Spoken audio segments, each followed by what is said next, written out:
Bem-vindos a mais um podcast do Workaround, uma iniciativa do ECO em parceria com a GI Group Holding, um espaço onde falamos sobre o mercado de trabalho, equipas motivadas e hoje equipas também mais diversas e inclusivas. É precisamente sobre isso que vamos falar com as nossas convidadas de hoje, perceber como é que podem as empresas tirar partido desta inclusão e diversidade, criar com isso um negócio mais competitivo e mais inovador. Há, aliás, números que deixam clara essa vantagem. A título de exemplo, adotar este tipo de medidas, aliás, deixam as empresas com 30% de mais probabilidade de ganharem aos seus concorrentes em termos de rentabilidade. Vamos falar destes números, vamos falar de mais números e perceber como é que tudo isto se aplica na prática com as nossas convidadas de hoje, a quem dou as boas-vindas. Muito obrigado por estarem connosco. É a Diana Gameiro Lopes, CSR Project Manager no Grace, Empresas Responsáveis, bem-vinda. Obrigada. E a Rita Mexia, Executive Manager Healthcare and Life Sciences na GI Group. Obrigada. Bem-vindas. É um gosto de Obrigada. estar aqui convosco hoje, até para debatermos este tema que tem estado muito na ordem do dia e temos visto também ao longo destes últimos anos evoluções positivas em termos de inclusão nas empresas, nas grandes empresas, mas também nas pequenas e médias empresas. E eu gostava de começar precisamente pela questão da lei, Diana. Muitas vezes associamos a inclusão ao estrito cumprimento da lei. É assim? Vocês têm sentido que de facto é apenas fazer um check na lista de obrigações que as empresas têm de cumprir, ou há de facto uma vontade em abraçar esta diversidade nas equipas? Sim, de facto o que nós sentimos é que há um pouco de tudo, não é? Efetivamente há empresas, e muitas delas começam por quererem garantir que estão compliance com a lei, portanto, por quererem garantir o cumprimento das cotas e, por outro lado, depois há as outras que se apercebem que ao cumprirem as cotas isto tem um impacto positivo, como falávamos agora mesmo, na produtividade, na inovação, na criatividade das equipas, também na própria fidelização dos talentos e, portanto, ao perceberem as vantagens associadas à diversidade e à inclusão, depois acabam por deixar de olhar só para o cumprimento da lei e começarem a perceber que incluir isto na estratégia faz sentido. Isto é mais do que um cumprimento da lei. Claro que quando olhamos para isto não acontece à mesma velocidade em todas as empresas, depende muito dos setores, da dimensão, dos investimentos, depende muitíssimo daquilo que é a liderança, do exemplo que a própria liderança, da importância que a liderança dá ao tema e, portanto, o que nós vemos no Grace, o Grace Empresas Responsáveis é uma associação empresarial, tem cerca de 380 empresas e são empresas que andam a várias velocidades e, portanto, de facto, há de tudo um pouco. Consideramos que há situações em que as cotas, não sendo o ideal, são um mal necessário, de alguma forma são aquilo que impulsiona a mudança de hábitos e de cultura. Uhum.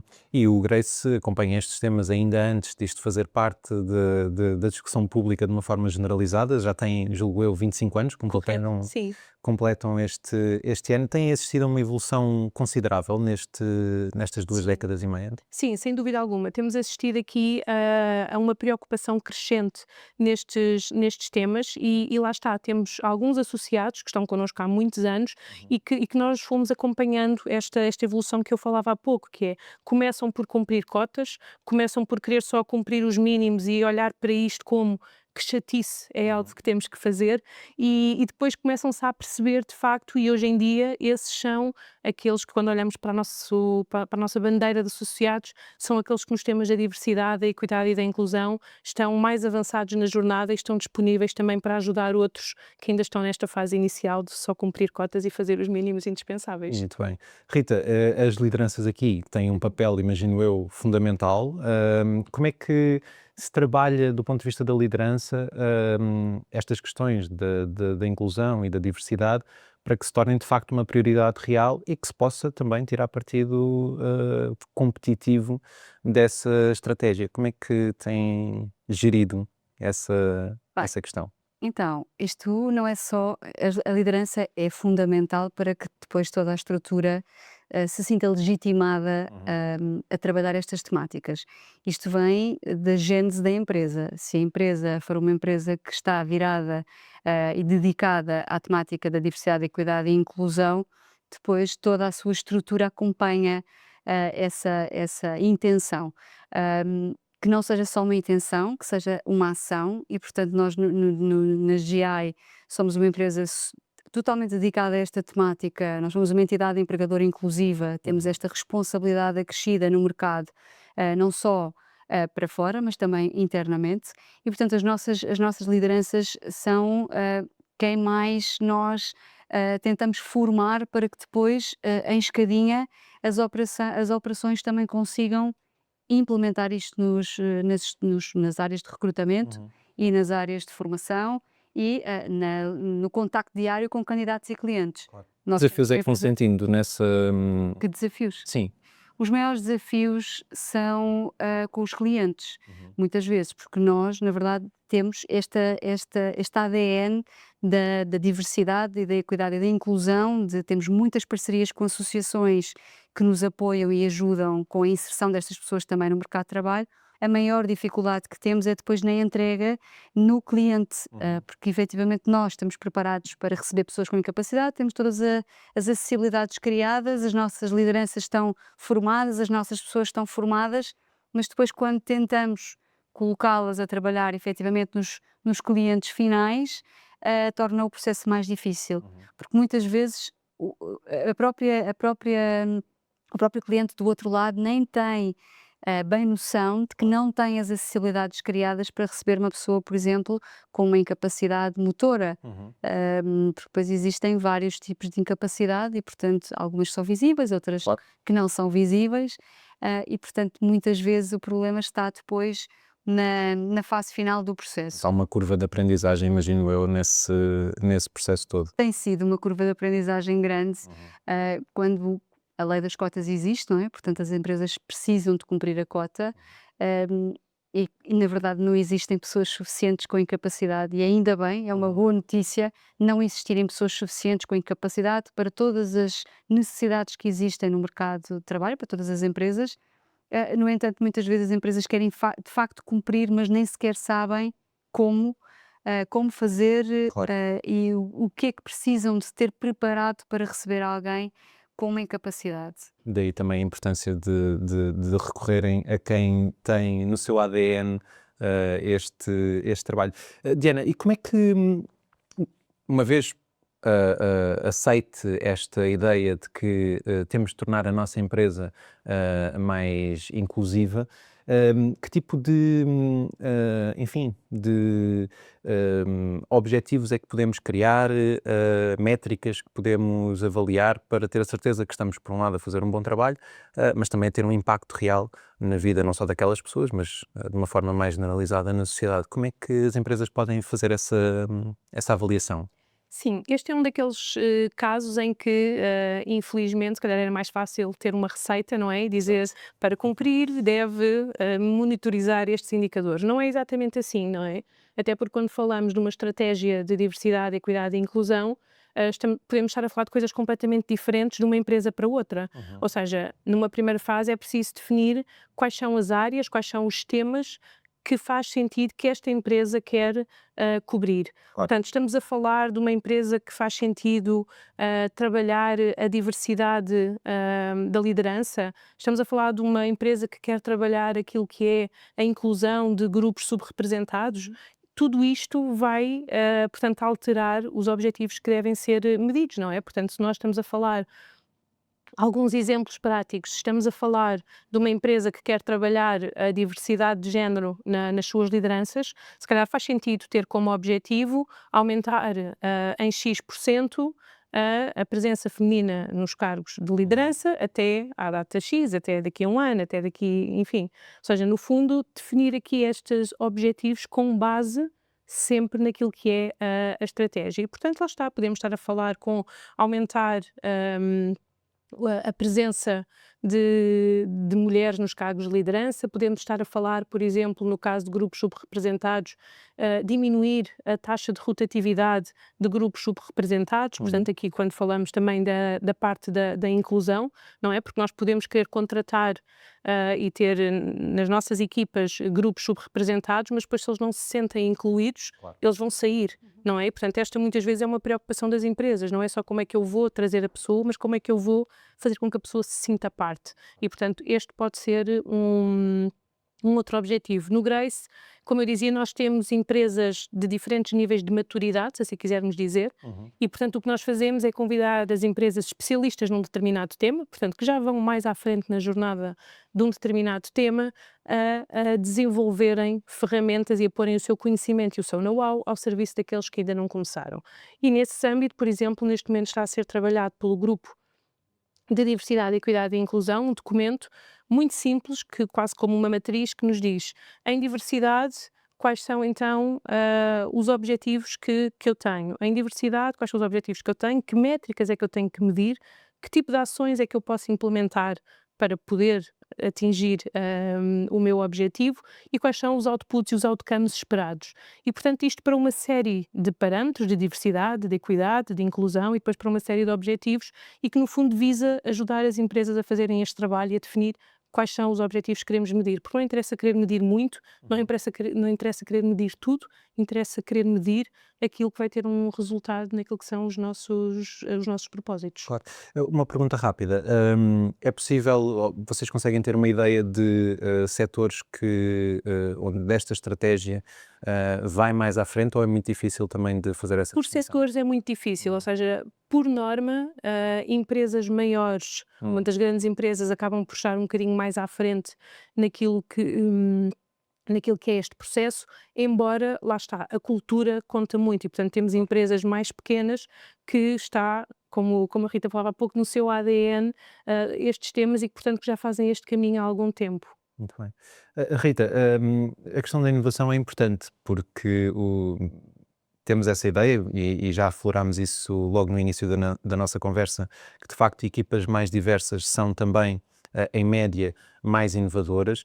Há, aliás, um estudo, eu estava aqui à procura nas minhas notas, que aponta que equipas mais diversas são até 20% mais inovadoras do que as restantes. Como é que as empresas conseguem depois traduzir isto na sua prática diária? O que é que podem fazer para, lá está, tirar partido dessa vantagem? Olha, sou altamente defensora de haver uma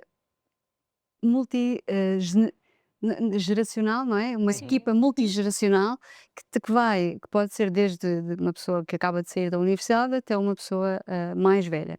Eu acho que essa partilha é absolutamente fundamental para incutir a diversidade dentro de uma organização. Porque a diversidade é um mundo, não é? E no fundo, há bocado aqui em off falávamos de que a diversidade que este tema é um bocadinho a moda, não é? Mas na verdade não é uma moda, ele sempre existiu, agora é que, e ainda bem, vem mais para cima da mesa e se fala mais.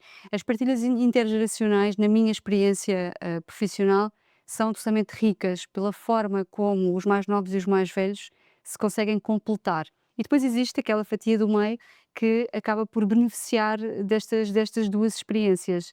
Ah, a questão do idadismo, que é um tema que eu trabalho muito e que acho que tem que ser mais discutido ainda, que não é lei, e se calhar por isso aqui ainda não é tão falado, mas existem pessoas, e nós não nos podemos esquecer que agora os 50 mais, que são as pessoas que estão nessa fatia e que ainda têm muitos anos até à reforma, que são pessoas altamente competentes, formadas, que muitas delas, e uma grande parte, uma grande percentagem que está fora do mercado de trabalho numa pós-pandemia, isso aconteceu com muitas pessoas, e que se vêem com dificuldades de integrar novamente porque ninguém lhes dá a oportunidade. E, portanto, as empresas também têm que olhar para isto desta forma. Essa inovação também vem de abrir o leque e de os próprios departamentos de recursos humanos e as chefias verem estas pessoas como uma mais-valia e, portanto, integrá-las nas suas estruturas e criar então aqui esta não é multiculturalidade, que também é, mas esta partilha de gerações que acho que trará ao de cima uma maior riqueza para todos. Sem dúvida, sem dúvida. E a questão da inovação espelha-se também com esta aceleração tecnológica que todos temos sentido, nomeadamente com a chegada da inteligência artificial, pelo menos de uma forma mais visível para todos. Uma das questões que se tem discutido muito em relação à inteligência artificial é a sua aplicação em processos de recrutamento, por exemplo. E eu gostava de perceber como é que as duas veem essa aplicação no sentido de tentar reduzir alguma discriminação que possa existir nos processos normais, diria assim. Eu, antes de vos dar a palavra, queria só também introduzir aqui uma curiosidade que me parece interessante, que é perceber como a inteligência artificial, a existência da inteligência artificial, não só do lado do recrutamento, mas também do lado de quem procura emprego, pode jogar aqui a favor dos trabalhadores. Alguém me dizia há umas semanas que se tinha percebido em processos de recrutamento que havia quem usasse a inteligência artificial para, nos currículos, introduzir pequenas pistas que são invisíveis aos nossos olhos, mas que as ferramentas de inteligência artificial do outro lado detectam e arranjam forma de priorizar essas candidaturas em relação a outras.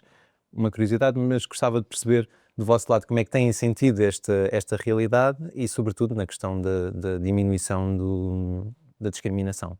Diana. Bem, a nível de processo de recrutamento, eu vou deixar aqui para a Rita, que é mais especialista nesta área, mas dizer que, para já, coloca-se logo uma questão, não é? Quando se fala aqui de equidade, que é quando se fala de inteligência artificial, também se fala no acesso à inteligência artificial. Exato. E não é algo que seja transversal e que todos tenham acesso. Portanto, é preciso muita atenção também, porque estes recursos podem não estão garantidamente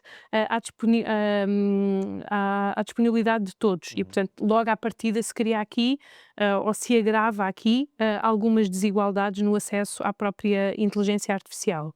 De qualquer das formas, a tecnologia, sem dúvida alguma, que tem aqui um papel fundamental naquilo que é a inclusão acima de tudo, não é? Nós hoje em dia ligamos uma reunião online e conseguimos ter a transcrição, conseguimos ter as legendas, conseguimos ter a gravação, portanto quem não puder estar até pode assistir mais tarde, portanto há uma série de ferramentas que estão disponíveis a todos, na maior parte dos casos quem já usa estas plataformas de reuniões online já o tem de uma forma gratuita e, portanto, é uma das formas de garantirmos aqui uma inclusão e uma participação de todos, Claro.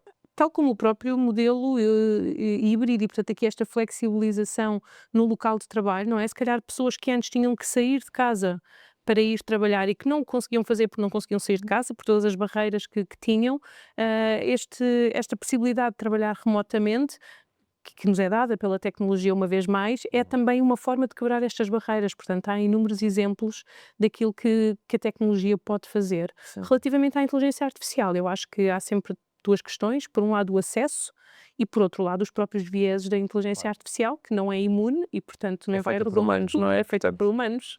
Rita, como é que tem sido a vossa experiência com a inteligência artificial? Não sei se já usam de uma forma generalizada nos processos de recrutamento. Ainda Como é que não, mas funciona? de uma forma de teste, Uhum. sim.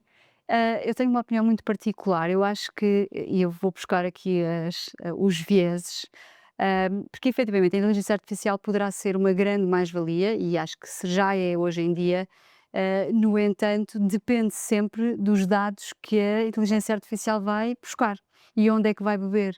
E se a inteligência artificial for buscar os dados a um bloco, ou uma empresa, ou um estudo que seja discriminatório, ela vai beber essa informação e, portanto, vai fazer essa filtragem quando estiver no seu processo de análise de candidaturas. Portanto, isto terá sempre um lado bom e um lado menos bom, e eu acho que aqui a mão humana neste campo terá sempre que funcionar, porque efetivamente nunca se poderá confiar a 100%, porque nós não sabemos onde é que os dados são pesquisados, não é? E, portanto, há sempre por trás algum tipo de discriminação que pode existir. Claro. É preciso essa supervisão A supervisão humana, não é? humana tem que sempre existir.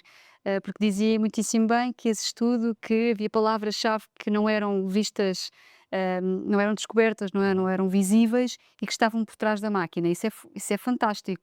Agora depende é do que está por trás. Claro. E de como é usado. Parece é usado, e de como é usado, não é? Porque no fundo pode ser usado com um efeito perverso. Perverso. E, portanto, eu acho que aqui também o sentido crítico lá está. Acho que, como em tudo na inteligência artificial, é fundamental o sentido crítico e o termos aqui sempre o controle humano que dá o crivo final e, portanto, Sim, pode facilitar. não nos podemos esquecer de uma coisa: há muitas pessoas com incapacidade ou deficiência que não querem que se saiba que têm uma incapacidade e, portanto, nem colocam essa informação nos seus currículos e isso nunca será visível dessa forma. E, portanto, as pessoas depois entregam ou não entregam, ou mostram ou não mostram. Hoje em dia, como existe a lei, as pessoas já se predispõem a dizer, mas mesmo assim ainda se sente esse peso nas pessoas que deveria ser uma coisa leve, é o que é, assumir e ainda não existe. Claro. E portanto, se calhar muitas pessoas se vão esconder hum, atrás de uma inteligência artificial para tentar camuflar essa questão. Exato. E terá também certamente a ver com a forma como, enquanto sociedade, lidamos com a diferença de uma maneira geral. Sim. É um trabalho sempre em construção. Estamos a chegar ao fim do nosso tempo, mas eu gostava ainda de falar do poder do employer branding. Quando falamos em questões de inclusão e diversidade, perguntava por um lado, Diana, se já é visto como um fator de competitividade, mas também gostava de perceber que riscos é que existem quando estes temas são usados de forma, enfim, pouco real, no sentido em que é apenas uma questão de comunicação e não depois uma prática real. Como é que isso depois se pode virar também contra as empresas? Claro, sim, eu acho que sem dúvida alguma a diversidade, a equidade e a inclusão já fazem parte do employer branding. Aliás, os estudos dizem que, lá está, equipas diversas, ambientes inclusivos fazem com que haja uma maior facilidade de atração e de fidelização do talento e, portanto, é fundamental para as marcas empregadoras o trabalharem e conseguirem aqui bons resultados e também porque as pessoas procuram cada vez mais ambientes inclusivos, participativos, onde se sintam ouvidas, onde se sintam integradas e, portanto, é cada vez mais importante para os colaboradores sentirem este pulsar dentro das organizações. O tema da comunicação é como tudo dentro da comunicação, não é? Ou seja, a comunicação, quando não é assente numa verdade, naquilo que se vive, corremos o risco de ter danos gravíssimos e aqui os riscos podem ser riscos externos, não é? Porque se eu digo que eu sou uma empresa inclusiva, mas depois vem para a comunicação social, para a internet, de alguma forma, as notícias de exemplos que provam o contrário, então eu estou a deitar por terra toda a credibilidade de uma marca que eu construí e não só de uma marca empregadora, mas de uma marca comercial. Portanto, há aqui riscos comerciais quando estamos a falar de comunicação externa. E, por outro lado, também não podemos descartar aquilo que são os riscos da comunicação interna, não é? Porque se eu tenho colaboradores que não se sentem acolhidos, que não se sentem integrados e que depois estão constantemente a ser bombardeados, passa a expressão, com comunicação que não vivem na pele, então vão ser colaboradores desmotivados, descrentes na organização e que vão procurar alternativas. Exato, e com impacto direto depois nas operações. Rita, um estudo da GI Group Holding aponta precisamente que trabalhar para uma empresa que garante a igualdade de oportunidades para todos faz parte do top 5 dos critérios quando se escolhe um empregador, porque essa também é outra questão que algumas empresas ainda não perceberam, não é? Dependendo dos setores, é certo, mas cada vez mais o processo de recrutamento é inverso, são os trabalhadores a escolher as empresas e não as empresas a escolher os trabalhadores. Isto já é evidente no recrutamento, vocês sentem isto na prática? Claramente. Isto muito espelhado na geração Z. Sem dúvida. A geração Z escolhe as empresas, não são as empresas que os escolhem a eles. E de facto isto é um tema que é muito debatido em entrevistas. As pessoas perguntam se há teletrabalho e depois que ações é que existem ligadas à responsabilidade social. É de facto fascinante até a conseguirmos aperceber da evolução nos últimos anos na preocupação que os mais novos têm nestas temáticas. Não só, eu até arrisco a dizer que isto não é só da geração Z, claro que no estudo vão refletir da geração Z, acho que isto é uma preocupação de todos, porque ambientes mais diversos e empresas que acolhem, empresas que efetivamente trabalham estas temáticas não só para dentro, mas também para fora, e de facto trabalhar para fora, a comunicação é perigosa, não é? Porque depois se não temos esse trabalho de casa feito, torna tudo mais complicado e mais perigoso, mas efetivamente empresas como a nossa, que têm um ambiente e uma cultura bem trabalhada e uma cultura que está espelhada em todos, acaba por ser uma empresa onde as pessoas se sentem mais felizes, mais acolhidas e, acima de tudo, sentem-se parte da construção de alguma coisa. Que é algo que os jovens também procuram hoje em dia, é sentirem-se parte Claro.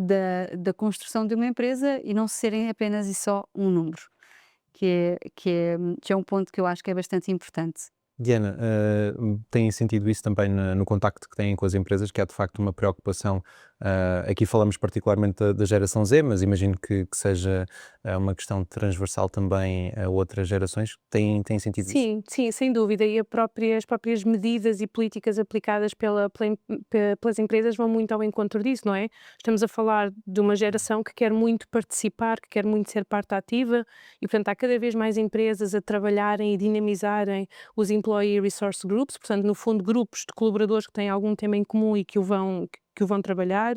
Os programas também de mentoria, que também têm muito esta parte de propósito associado, não é? Portanto, o contribuir para o outro, para o crescimento do outro, e depois também tudo aquilo que são os programas de flexibilização, todas as políticas de flexibilização, acabam por vir responder exatamente a esta necessidade e a esta busca, que eu concordo com a Rita, não é exclusiva da geração Z, mas é muito marcada na geração Z e, portanto, as empresas têm que dar resposta. Muito bem. Diana Gameiro Lopes, Rita Mexia, muito obrigado pela vossa presença, foi um gosto. Teríamos pano para mangas para continuar esta conversa, mas infelizmente já ultrapassámos um bocadinho o nosso tempo, mas fica prometido um regresso a este tema noutra oportunidade. Obrigado por terem estado connosco e percebemos de facto que equipas mais diversas e inclusivas são mais produtivas, mais inovadoras, muito mais felizes também, e isto reflete-se nos resultados das empresas no dia-a-dia. É exatamente isso que procurámos explicar neste episódio, que termina agora, mas com a promessa de regressarmos para um novo episódio com um novo tema para empresas e equipas com maior bem-estar. Obrigado.